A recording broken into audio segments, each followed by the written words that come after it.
auya yobosimba telemze auya Chamza si auya MaChief Tadisy yo chinguri ndakutsvagayo hausikubatika wakutondiita kunge nyama wanisasika ha ndikupi kwacho kwaukuwanika ndangomirira pacho pauchanzi wamusika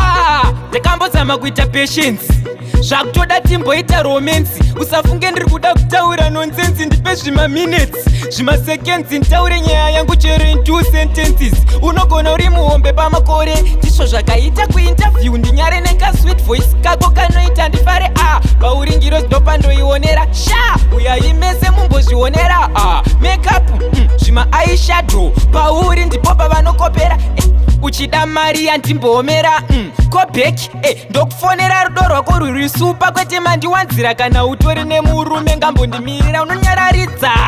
zikunge fm ndikaita mari nchetokutengera bm uri muyera chindiudze totemu zvikafamba mushe nchakuchinja senemu tikasanga ndoda ugonditsvoda problem ndeyekuti ndinosvoda kuhagana neku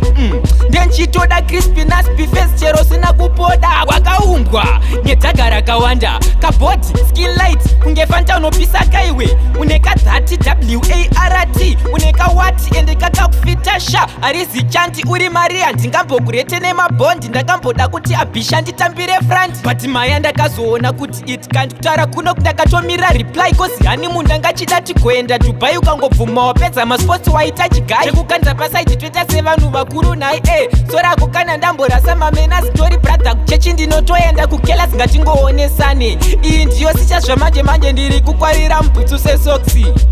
ahate kuti wakachinja namba ndosaka ndagaya zvekukunyorera tsamba dzandaziva kare kare dziri kuramba usazondikanzira sha asi zvichamba ko mumba menyu mumboriva ngani mvunzo wandinawo noda vana vangani nanchigaya 4 but 2 vanenge vari nani gaya uri pasaidi pangu uchinditi hani Musa ndakambozama kuita patience zvakutoda timboita romance usafunge ndiri kuda kutaura nonsense ndipe zvimaminutes zvimaseconds nditaure nyaya yangu chero in 2 sentences unogona uri muhombe pamakore ndizvo zvakaita kuinterview ndinyare nekasweet voice kako kanoita ndifare